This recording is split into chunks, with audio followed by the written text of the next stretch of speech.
Hello my dear students. ये तो आपने भी सुना होगा कि इंसान तब समझदार नहीं होता जब वो बहुत बड़ी बड़ी बातें करता है, लेकिन बल्कि समझदार तब होता है जब वो छोटी छोटी बातों को समझने लग जाता है। तो मेरे कहने का तात्पर्य यहाँ पे ये है कि आपको बहुत छोटी छोटी बातों को पहले समझना है, मतलब कि कॉन्सेप्ट समझने हैं। किसके कॉन्सेप्ट समझने हैं? ट्रिग्नोमेट्री के कॉन्सेप्ट समझने हैं। ट्रिग्नोमेट्री का इंट्रोडक्शन, इसके बाद में इसके छोटे छोटे कॉन्सेप्ट्स जब तक आपके क्लियर नहीं होंगे तब तक आपको ट्रिग्नोमेट्री जो है वो ट्रिक निकाल करके और वो भागती रहेगी आपसे और आप उसके पीछे भागते रहोगे, लेकिन आपके ट्रिग्नोमेट्री पकड़ में नहीं आएगी। तो ट्रिग्नोमेट्री को अगर पकड़ना है तो पहले आपको ट्रिक सीखनी पड़ेगी, पहले आपको कॉन्सेप्ट क्लियर करने पड़ेंगे, पहले आपको छोटी छोटी बातें समझनी पड़ेगी। ठीक है, तो अब हम हमारा जो एक बहुत ही बिंदास चैप्टर है जिसके बारे में है वो चारों तरफ हाहाकार मचा हुआ है। लोग कहते हैं ओहो ट्रिग्नोमेट्री तो हमारे समझ से बहुत दूर है। हाँ, तो वो आपकी समझ से बहुत दूर नहीं, आपकी समझ के बिल्कुल पास आ जाएगी और फिर एक दिन ऐसा आएगा कि आप खुद भी है वो ट्रिग्नोमेट्री पढ़ाने लग जाओगे और ट्रिग्नोमेट्री में इतना इंटरेस्ट आएगा कि आप जब भी उठा करके कोई भी सम करोगे तो सबसे पहले वरीयता आप जो है वो ट्रिग्नोमेट्री को ही दोगे। तो चलो हम स्टार्ट कर देते हैं हमारे ट्रिग्नोमेट्री वाला टॉपिक नंबर 8 क्लास 10th और बाय फन विद स्टडी। मैं विमल शर्मा आपके सामने और आपके सामने ये बोर्ड पे लिखा हुआ है इसका इंट्रोडक्शन, जिसके बारे में हम डिटेल में पहले थोड़ा सा डिस्कस करेंगे। ठीक है, इसके बाद में हम वो चैप्टर स्टार्ट करेंगे। तो देखिए ट्रिग्नोमेट्री आपके सामने है, ये वर्ड है ट्रिग्नोमेट्री, ट्रिगोनोमेट्री, ट्राइगोनो। यहाँ पे एक वर्ड है, इसको हम दो पार्ट्स में डिवाइड करते हैं, ट्राइगोनो और मैट्री। तो यहाँ पे ट्राइगोनोन और मेट्रोन, ये दो वर्ड इससे बनते हैं, जो दोनों के दोनों हैं वो क्या है? ग्रीक वर्ड है। और दोनों ग्रीक वर्ड से बना हुआ है आपका ये मैथ्स की एक बहुत ही शानदार ब्रांच, ठीक है, जिसको हम कहते हैं ट्रिग्नोमेट्री। अब इसका मीनिंग क्या है? ट्राइगोनोन और मेट्रोन का मतलब क्या है?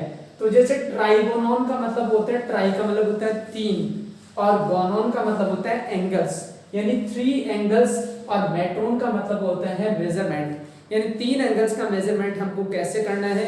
3 एंगल्स का मेजरमेंट करने के साथ साथ है वो हमें हाइट कैसे फाइंड करनी है, डिस्टेंस कैसे फाइंड करना है, ये सब बातें हैं वो हम इस ट्रिग्नोमेट्री वाले टॉपिक के अंदर करेंगे।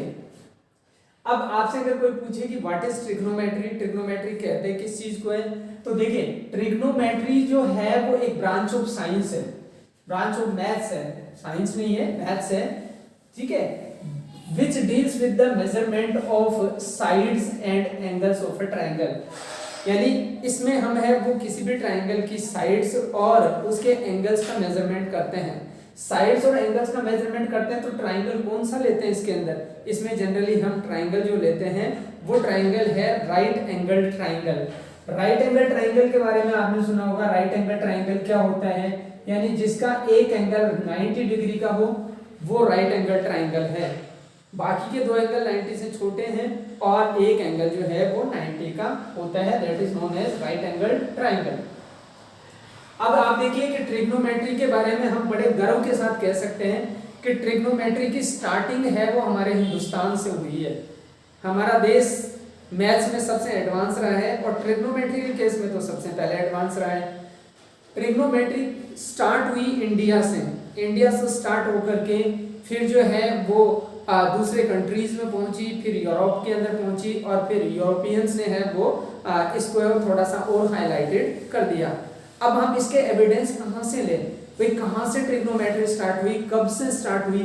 तो ऐसा माना जाता है कि ऋग्वेद जो है हमारा, जो कि हमारे देश का या हमारे हिंदुओं का सबसे पुराना वेद है, ठीक है, उस ऋग्वेद के अंदर भी है वो इस ट्रिग्नोमेट्री के एलिमेंट्स जो है वो मिले हैं। ऋग्वेद में जब ट्रिग्नोमेट्री के एलिमेंट्स मिले तो इट मींस कि 10,000 साल पहले यानी 10,000 ईयर्स अगो ट्रिग्नोमेट्री के बारे में है वो इंडिया ने जो है वो स्टार्ट कर दिया था इसका रिसर्च करना, इसके बारे में जानना। इसके बाद में हम आ जाते हैं कि आज से जो है वो 1500 साल पहले जिस टाइम में आपके महान मैथमेटिशियन जिसका नाम आपको बहुत अच्छे से याद होगा, आर्यभट्ट, जिनके नाम पे एक सैटेलाइट में हमारी कंट्री ने लॉन्च किया। सबसे पहला फर्स्ट सैटेलाइट जो है वो आर्यभट्ट के नाम से लॉन्च किया था। ठीक है, तो आर्यभट्ट है वो बहुत ही ग्रेट मैथमेटिशियन थे और 5वीं शताब्दी के 500 AD 5वीं शताब्दी के एक महान मैथमेटिशियंस थे। इसके बाद में देखिए सबसे पहला नाम आ गया A4 आर्यभट्ट। इसके बाद में हम B4 करते हैं तो B4 Bhaskar first and second, ये भी एक महान मैथमेटिशियंस थे। इसके बाद में B4 अगेन जो है ब्रह्मगुप्त भी एक बहुत महान मैथमेटिशियन रहे हैं, जिनका जो है वो योगदान है इस ट्रिग्नोमेट्री के फील्ड में अनफॉरगेटेबल है, जिसको हम भूल नहीं सकते। इसके बाद में हम बात करते हैं कि आर्यभट्ट ने ऐसी कौन सी बुक लिखी या आर्यभट्ट का रिसर्च है वो कौन सी बुक में समाहित है। तो हम कहेंगे कि आर्यभट्ट का जो वर्क है, जो ट्रिग्नोमेट्री से रिलेटेड है या मैथ से रिलेटेड वर्क है, वो आर्यभट्टियम नाम की एक बुक है, रिसर्च पेपर है, उसके अंदर है वो इसका है वो पूरा का पूरा रिसर्च शामिल है। इसके बाद में देखिए यहाँ पे आर्यभट्ट ने है वो एक वर्ड का यूज किया, मतलब साइन साइन, इसको बाद में SIN माना जाने लग गया, लेकिन सबसे पहला वर्ड ये आर्यभट्ट ने दिया साइन। इसके बाद में जो है वो कोसाइन भी है वो आर्यभट्ट ने दिया। तो कोसाइन को उसने कोटिजिया के नाम से है वो पुकारा कि ये कोटिजिया वर्ड है, कोसाइन वर्ड है और साइन वर्ड है। ठीक है, तो ये साइन थीटा और कोस थीटा के बारे में है वो आर्यभट्ट की मैथ से हमें वो इसके एविडेंस मिलते हैं। इसके बाद में ये जो है वो ट्रिग्नोमेट्री का फील्ड जो है वो यूरोपियन कंट्री में चला गया। यूरोपियन कंट्री, क्योंकि आप जानते हैं कि जिस कंट्री के अंदर ज्यादा फैसिलिटीज मिलती हैं जिन साइंटिस्ट को, जिन विद्वानों को, ठीक है, जिन मैथमेटिशियंस को, वहां पे थोड़ी रिसर्च में थोड़ा सा इजी होता है, एफिशिएंट होता है। तो यूरोपियन कंट्री का आप जानते हैं कि इसके सारे के सारे जो है वो देश जो हैं वो इस यूरोपियन कंट्रीज के हैं, वो पहले गुलाम रहे हैं एक तरह से। तो यूरोपियन कंट्री के दो महान मैथमेटिशियन, एक एडमंड गुंटर और एक सर जोनास मोर, ये इन दोनों ने भी है वो मैथ्स के फील्ड में यानी ट्रिग्नोमेट्री के फील्ड में है वो इन्होंने बहुत अच्छा कंट्रीब्यूशन किया है। तो ये बात हो गई हमारे ट्रिग्नोमेट्री का जो स्टार्टिंग इंट्रोडक्शन। इस स्टार्टिंग इंट्रोडक्शन से हमें ये पता चला कि हम अपने आप पे गर्व कर सकते हैं, हम इंडियंस अपने आप को है वो गौरवान्वित महसूस कर सकते हैं। क्यों? क्योंकि हमारे देश ने ही है वो ट्रिग्नोमेट्री की सबसे पहले स्टार्टिंग दी। तो मेरे प्यारे बच्चों, जिस देश ने है वो ट्रिग्नोमेट्री को जन्म दिया, जिस देश ने है वो ट्रिग्नोमेट्री की स्टार्टिंग की, अगर उसी देश के बच्चे अगर ट्रिग्नोमेट्री में वीक रह गए तो फिर ये चीज हमें बर्दाश्त नहीं होगी। इसलिए हमें इसमें वीक नहीं रहना है। इसके बेसिक कंसेप्ट्स है वो हम इससे नेक्स्ट वाले लेक्चर के अंदर आपको एक्सप्लेन करेंगे। तब तक जो है वो आप इसकी हिस्ट्री को, इसके इंट्रोडक्शन को है वो बहुत ध्यान से अपने दिमाग में सेट कर लीजिए। अब छोटी छोटी बातें कौन सी इसके अंदर, तो देखिए ट्राइंगल के बारे में आप जानते हैं राइट एंगल ट्राइंगल क्या होता है। एक ऐसा ट्राइंगल जिसका एक एंगल 90 डिग्री का हो उसको हम कहते हैं राइट एंगल ट्राइंगल। बहुत पढ़ा है, बहुत टीचर्स ने है वो खूब कूट के पढ़ाया है हमें। ठीक है, ये है राइट एंगल ट्राइंगल, एक एंगल 90 डिग्री का।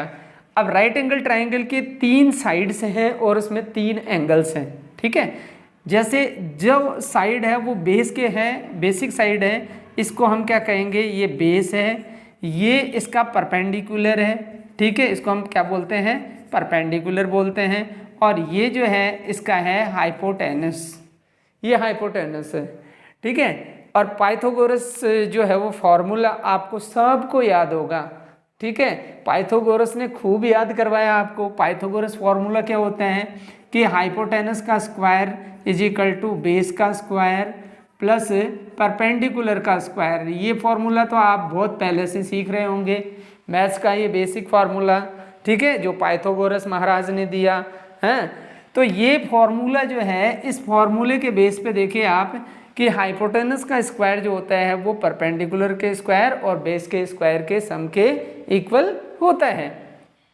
अब यहाँ पे ये देखना है कि जैसे हम अगर यहाँ पे ये कैलकुलेट करेंगे कि भाई साइन थीटा कोस थीटा ये सब क्या है, what is this, sine theta cos theta tan theta cot theta sec theta cosec theta, हम तो पता ही नहीं है क्या होता है थीटा, है नहीं है ना पता, तो हम पता करवाएंगे आपको।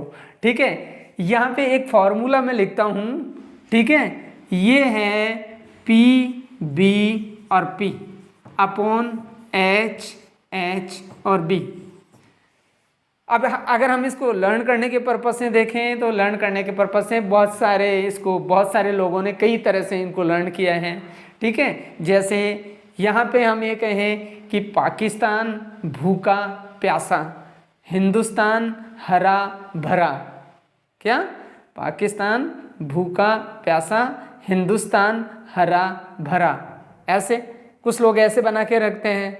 ठीक है, कुछ लोग जो हैं वो ऐसे बना के रखते हैं कि पंडित बद्री प्रसाद, पंडित बद्री प्रसाद हर हर बोल, पंडित बद्री प्रसाद हर हर बोल। ये कोई कुछ भी बना सकता है, हम किसी को रोक नहीं सकते, किसी को टोक नहीं सकते, किसी को झोंक नहीं सकते, कोई कुछ भी बना सकते हैं। तो हमने बना लिया इसको पंडित बद्री प्रसाद हर हर बोल। अब यहाँ पे ये P क्या है, P है परपेंडिकुलर, B क्या है, B है बेस, ठीक है, और H क्या है, H इसमें हाइपोटेनस है, H क्या है, हाइपोटेनस है। अब देखिए जब भी हम ये लिखते हैं कि P अपॉन H, तो ये P अपॉन H अगर हमने लिखा तो इसको हम लिखते हैं sine theta. B upon H को हम क्या लिखते हैं, B अपॉन H को लिखते हैं हम कॉस थीटा। ठीक है, और P अपॉन B को जो है वो P अपॉन B को लिखते हैं हम टेन थीटा। यहाँ पे देखिए ये P अपॉन B ऊपर से नीचे आना है, P अपॉन H, ठीक है, साइन थीटा है, B अपॉन H है वो कॉस थीटा है, और P अपॉन B जो है वो क्या है आपका टेन थीटा है। इतना समझ में आ गया, क्लियर। अच्छा, अब पहले हम ऊपर से नीचे आए, तो अगर ऊपर से नीचे आ गए तो नीचे से ऊपर जाना मांगता है कि नहीं मांगता, मांगता ना, तो ठीक है चलते हैं ऊपर से नीचे, नीचे से ऊपर चलते हैं। ठीक है, हम B अपॉन P लिखें तो B अपॉन P जो है उसको लिखेंगे हम कॉट थीटा। ठीक है, इसके बाद में जो है वो H अपॉन B लिखेंगे तो इसको लिखेंगे अपन सेक थीटा। फिर इसके बाद में है वो H अपॉन P लिखेंगे तो हम इसको लिखेंगे कॉसेक थीटा। ठीक है, तो ये है वो कितने थीटाज हैं, 6 थीटाज हैं। एक साइन थीटा है, एक कॉस थीटा है, एक टेन थीटा है, एक कॉट थीटा है, एक सेक थीटा है और कॉसेक थीटा है। और इसी फॉर्मूले से ये सब बनते हैं P B P upon H H B, P B P upon H H B. ये आपको दिमाग के अंदर है वो सेट रखना है, ये आपके दिमाग में बिल्कुल परफेक्टली फिट होना चाहिए, क्योंकि ये इसका बेस है। इसमें जितने भी सम हम करेंगे वो इसके ऊपर बेस्ड हैं, और ये जो बेस्ड सम इसके ऊपर हैं। तो देखिए अब हम इनके सम्स स्टार्ट करते हैं।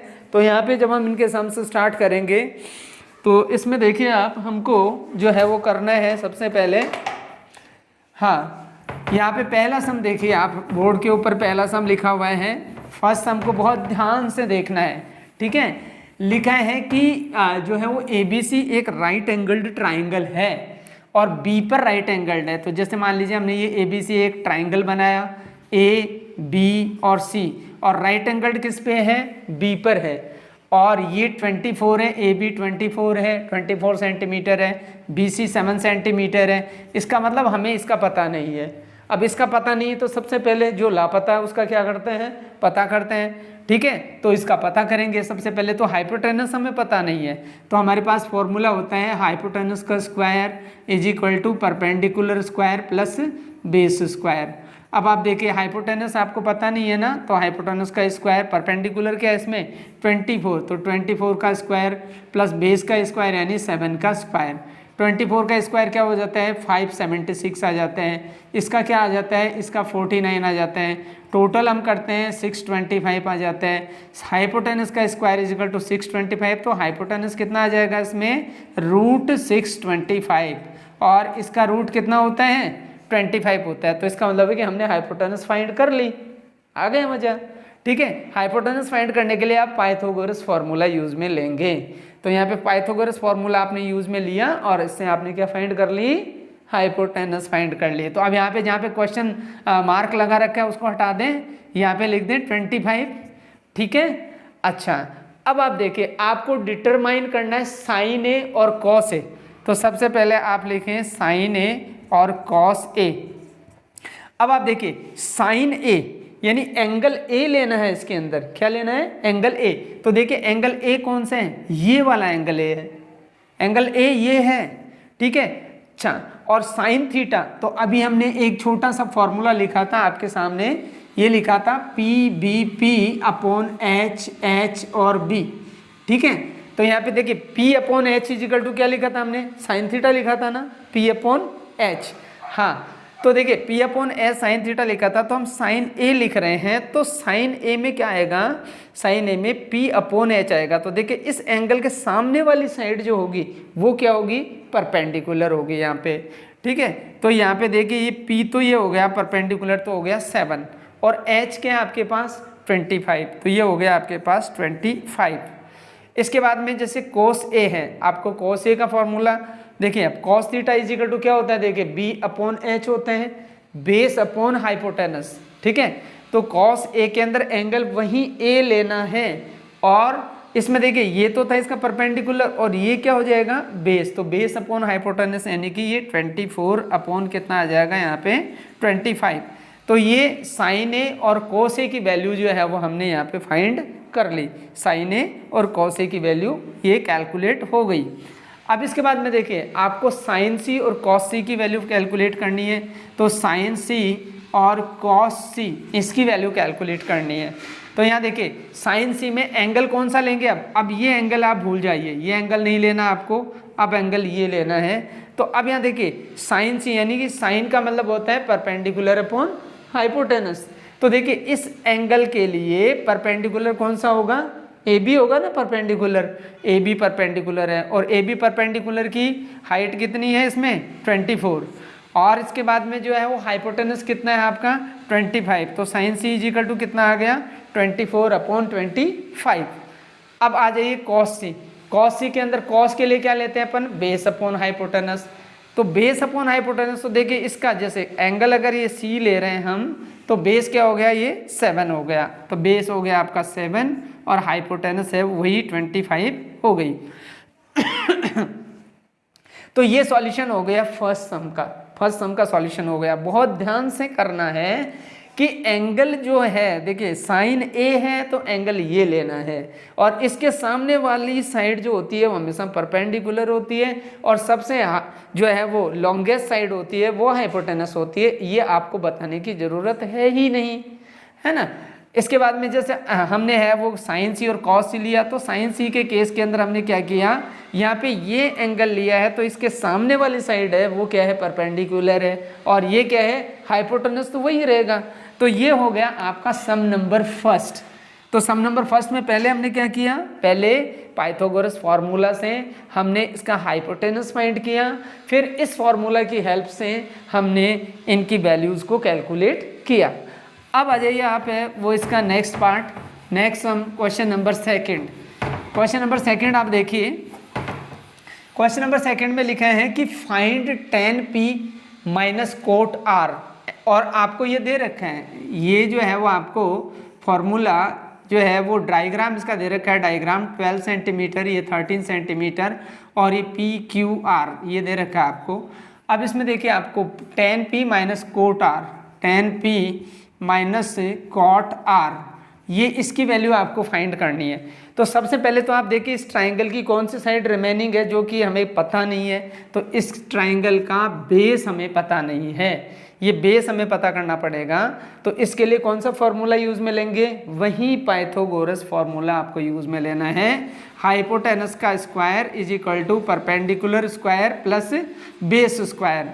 अब देखिए हाइपोटेनस इसका दे रखा है आपको PR, यानी हम यूँ लिख सकते हैं PR का स्क्वायर, और फिर ये जो है वो PQ का स्क्वायर, और बेस जो है वो आपका है वो QR है, तो QR का स्क्वायर। ठीक है। अब आप देखिए इसके अंदर PR का स्क्वायर क्या है, ये 13, तो 13 का स्क्वायर कर दिया हमने। PQ का स्क्वायर क्या है, PQ का स्क्वायर है 12, तो 12 का स्क्वायर कर दिया, और QR का स्क्वायर आपको फाइंड करना है। अब यहाँ देखिए 13 का स्क्वायर कितना होता है 169 और इसका कितना होता है 144 और प्लस क्यू आर का स्क्वायर कर दिया हमने। ठीक है, अब 169 में से 144 को माइनस किया तो ये आ गया क्यू आर का स्क्वायर। ठीक है, तो यहाँ पे 25 आ गया तो क्यू आर का स्क्वायर आ गया इसके अंदर। ठीक है, तो क्यू आर इजिकल टू कितना आ जाएगा बच्चों, कितना आ जाएगा 5 आ जाएगा ना। हाँ, ये 5 आ गया। तो ये हमारे पास क्यू आर क्या आ गया 5 आ गया। तो देखिए सबसे पहले हमने पाइथागोरस फॉर्मूला यूज किया। ठीक है, पाइथागोरस फॉर्मूला यूज करके और इसके बाद में हमने है वो इसका क्या निकाल लिया, इसका बेस निकाल लिया। अब हमको देखिए ये जो है हमको निकालना है tan p minus cot r। अब देखिए tan p की बात करते हैं अपन तो एंगल कौन सा लेंगे, यहाँ पे p एंगल लेंगे ये। अब आप देखिए पहले सबसे पहले तो आप tan थीटा देखिए, tan थीटा बोलेंगे किसको, परपेंडिकुलर अपॉन बेस, ये होता है tan थीटा। तो जब tan theta perpendicular upon base होता है तो देखिए इस p के सामने वाली साइड क्या होती है परपेंडिकुलर, तो 5 तो हो गया परपेंडिकुलर और बेस क्या हो गया 12, तो हमने लिख दिया 5/12 माइनस। अब हम बात कर रहे हैं कॉट आर की, तो देखिए एंगल कौन सा लेंगे आप आर लेंगे और कॉट थीटा है तो कॉट थीटा क्या होता है बेस अपॉन परपेंडिकुलर, तो बेस तो ये है और परपेंडिकुलर ये है, तो ये भी 5 कितना आ गया 12 आ गया। दोनों को माइनस किया तो क्या आ गया, क्या आ गया बच्चों 0 आ गया ना। ये इसका सॉल्यूशन हो गया।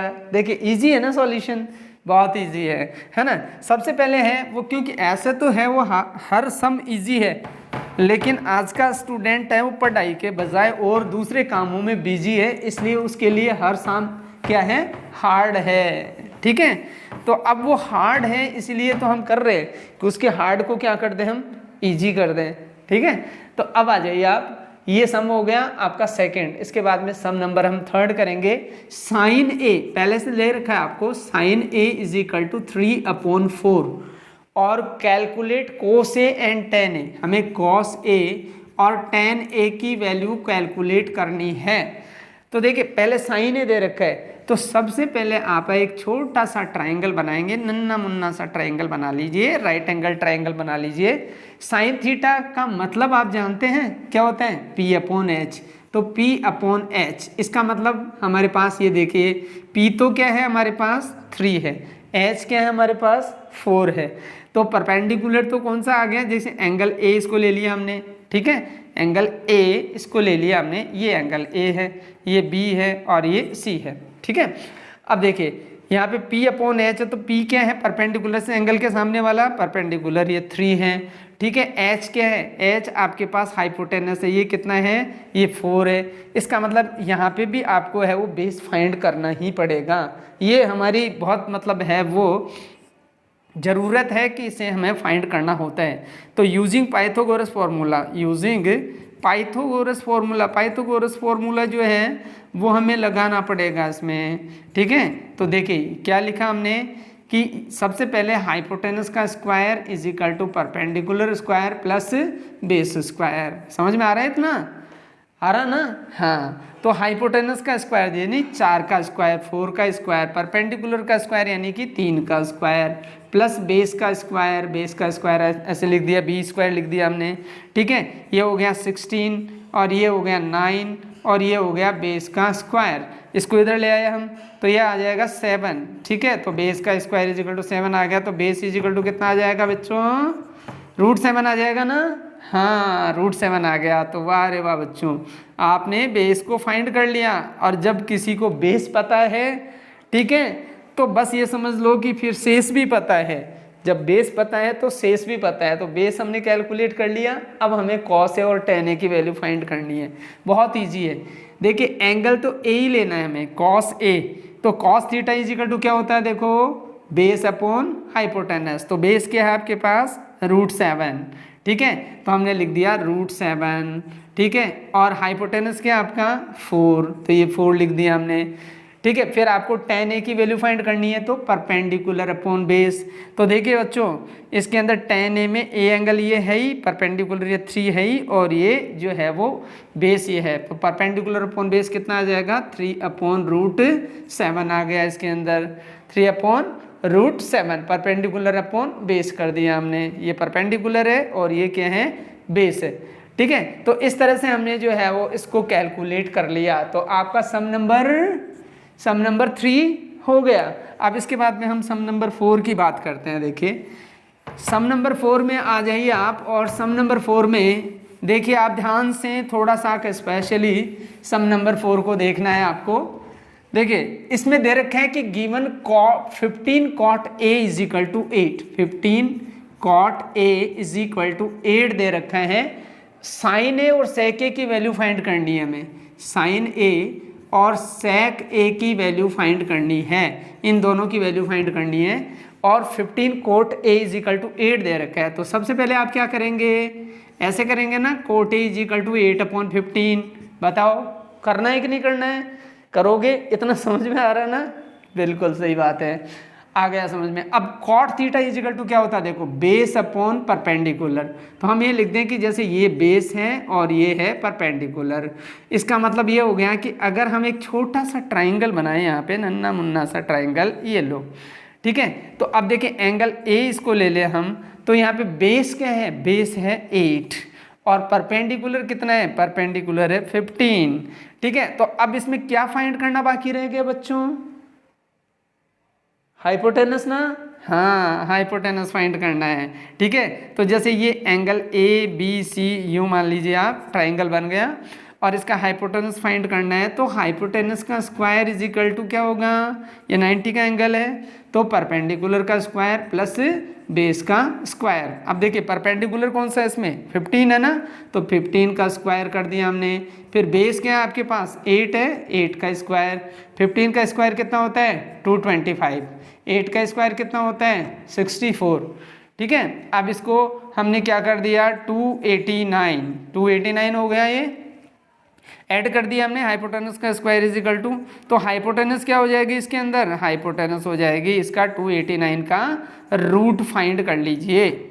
289 का जब हम रूट फाइंड करेंगे तो कितना आएगा, 289 का रूट फाइंड करें तो देखो कईयों को रूट फाइंड नहीं करना आता, तो मैं बता देता हूँ कि जैसे ये पेयर बना दिया, ये पेयर बना दिया 1 1 1 और 1, इस तरह से 1 आ गया, फिर 1 और 1 कितना हो गया 2 हो गया, और यहाँ पे 89 हमने जो है वो लिख दिया यहाँ पे। अब यहाँ पे देखिए ये 289 है हमारे पास, 5 और 4 9 और ये 289 है। ठीक है, अब जैसे ये 1 बच गया या 8 बच गया और यहाँ पे 9 बच गया। तो अब इसमें देखिए आप, जैसे आप यहाँ पे क्या लेंगे कि ये जैसे 9 आ जाए तो जैसे 7 लिया अपन ने, 7 7 जा कितना होता है 49। ठीक है, और फिर 7 2 जा 14 और 4 कितना होता है, ठीक है 18 हो गया, तो ये आ गया, तो यानी अपने पास आ गया 17। तो हाइपोटेनस कितना आ गया इसमें बच्चों, 17 आ गया ना, हाँ 17 आ गया। तो हमने देखो आपके सामने, आप ही के सामने हाइपोटेनस फाइंड कर लिया। बताओ गलती तो नहीं की ना, आपको हाइपोटेनस फाइंड करके बताया ना। ठीक है, अच्छा अब आप देखिए इसके अंदर हमें जिसकी वैल्यू फाइंड करनी है वो देखिए आप, किसकी वैल्यू फाइंड करनी थी, साइन ए की। तो अब आप साइन ए लेंगे तो क्या लेंगे, P/H। तो P क्या है इसके लिए, P है 15 और H क्या है 17, तो हमारा आ गया 15/17। फिर आप है वो किसकी फाइंड करने हैं वैल्यू, सेक ए की। सेक थीटा कौन सा होगा, ये H/B, H/B। तो H क्या है इसके अंदर, H तो ये है और ये है B। ठीक है, हाइपोटेनस अपॉन बेस, तो हाइपोटेनस तो कितना है 17 और बेस कितना है 8। तो देखिए ये वैल्यूज आ गई हमारे पास। सिंपल लग रहा ना, ज़्यादा हार्ड नहीं है ना, बस थोड़ा सा कंसंट्रेट करना है। कंसंट्रेशन इसमें बहुत ज़रूरी है, बिना कंसंट्रेशन के हम है वो इसको कैलकुलेट नहीं कर सकते, ये इतना सा आपको ध्यान रखना पड़ेगा। इसके बाद में देखिए हम आ जाते हैं आगे वाले सम में, और आगे वाला सम जो है वो हमारा है कि if angle A is and B are acute angles. अब जैसे कोई भी ट्राइंगल होता है, उस ट्राइंगल के अंदर देखिए आप, जैसे मान लीजिए एक राइट एंगल है, तो ये एंगल और ये एंगल जो है वो एक्यूट एंगल्स हैं। ए और बी एक्यूट एंगल है, A and B are acute angle लिखा है इसमें, angle A and angle B are acute angle. ठीक है, तो ये सी हो गया आपके सामने। ठीक है, अब ये दे रखा है कि इसमें cos A is equal to cos B, ये हमें दे रखा है, ये गिवन है। cos A is equal to क्या दे रखा है हमें, cos B दे रखा है, और हमें प्रूव करना है कि टू प्रूव प्रूव ये करना है हमें, क्या करना है प्रूव कि angle A is equal to angle B, ये प्रूव करना हमें।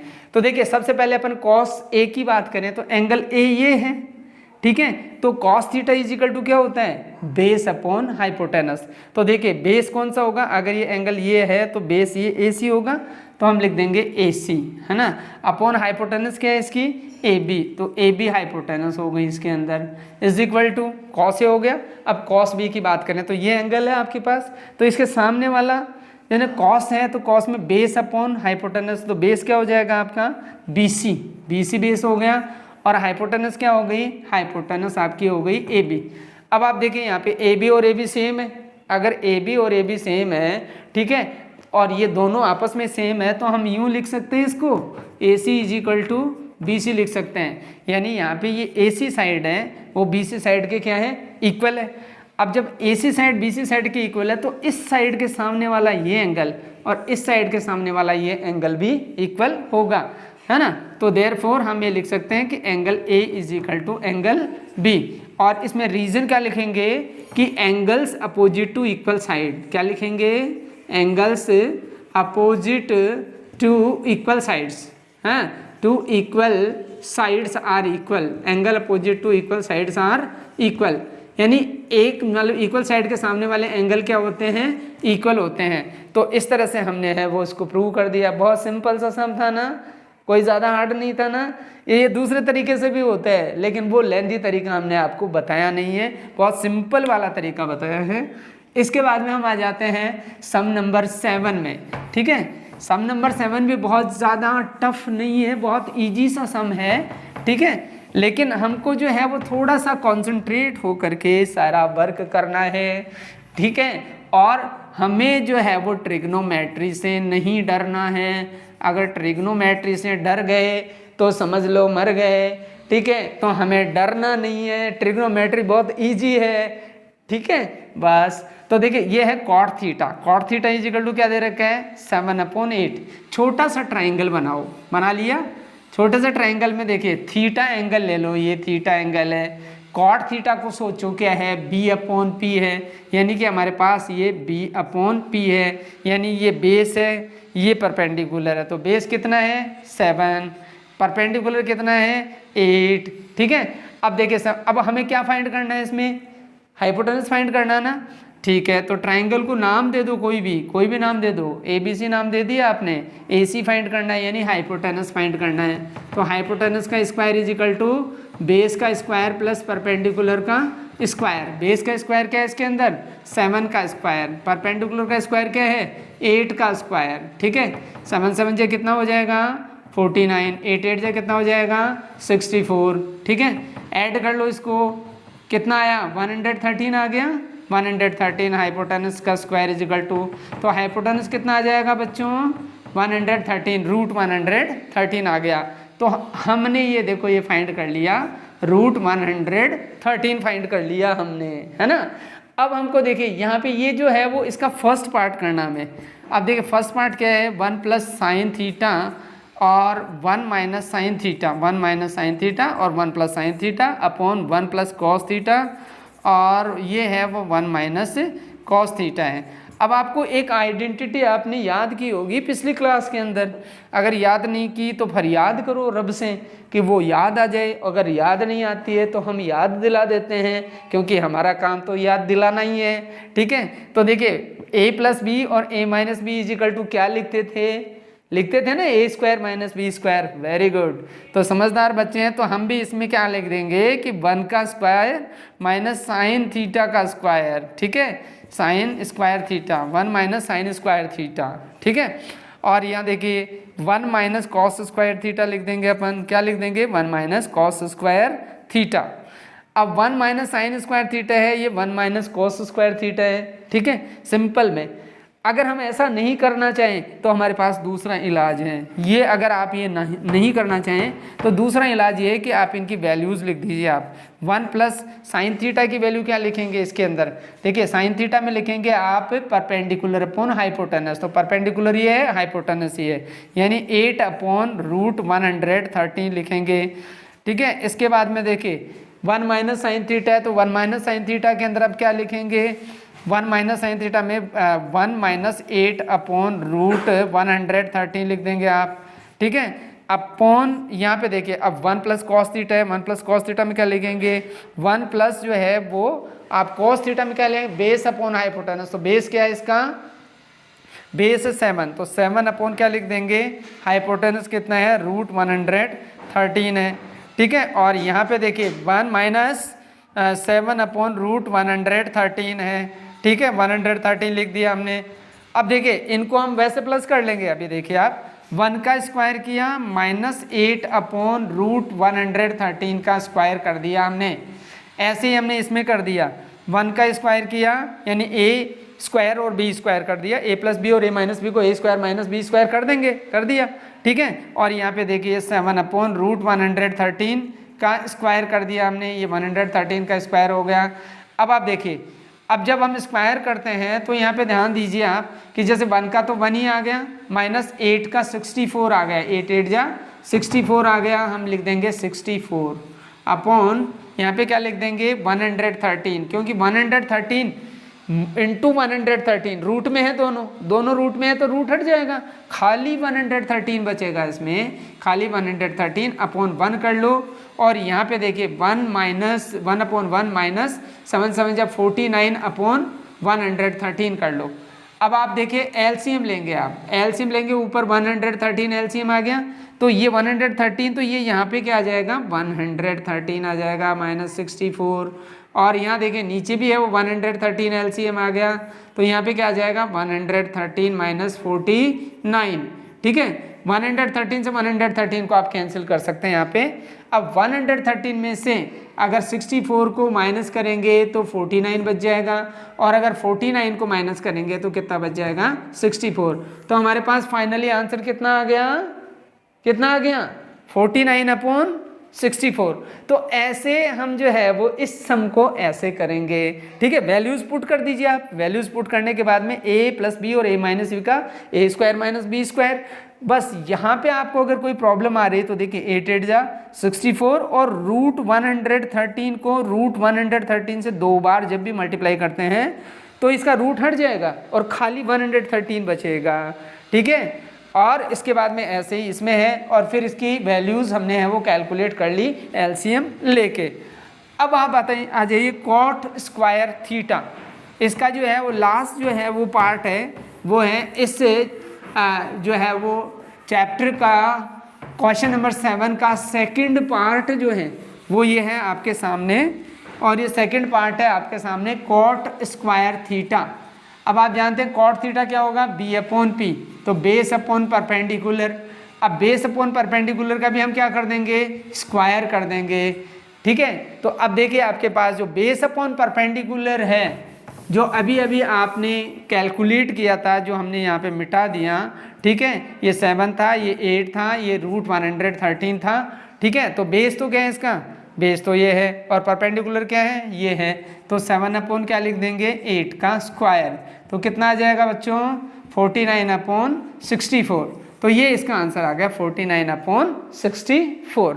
तो ये देखिए आपके सामने हमने एक्सरसाइज नंबर 8.1 के कुछ सम्स किए, कितने सम्स किए हमने 7 सम्स किए। बताइए कहीं कोई प्रॉब्लम आई, नहीं आई ना, आएगी भी नहीं, बिल्कुल नहीं आएगी, बस कंसंट्रेशन आपको देना है, बिना कंसंट्रेशन के तो प्रॉब्लम्स ही प्रॉब्लम्स है। अगर आप कंसंट्रेट होकर के और ट्रिग्नोमेट्री पढ़ते हैं तो ट्रिग्नोमेट्री पढ़ने में इतना मज़ा आएगा, इतना आनंद आएगा कि जिसमें कोई प्रॉब्लम ही नहीं आएगी कभी भी आपको। तो अब इससे आगे के सम जो है वो हम इससे नेक्स्ट लेक्चर में करेंगे, तब तक आप इन सब का रिवीजन करिए। Thank you.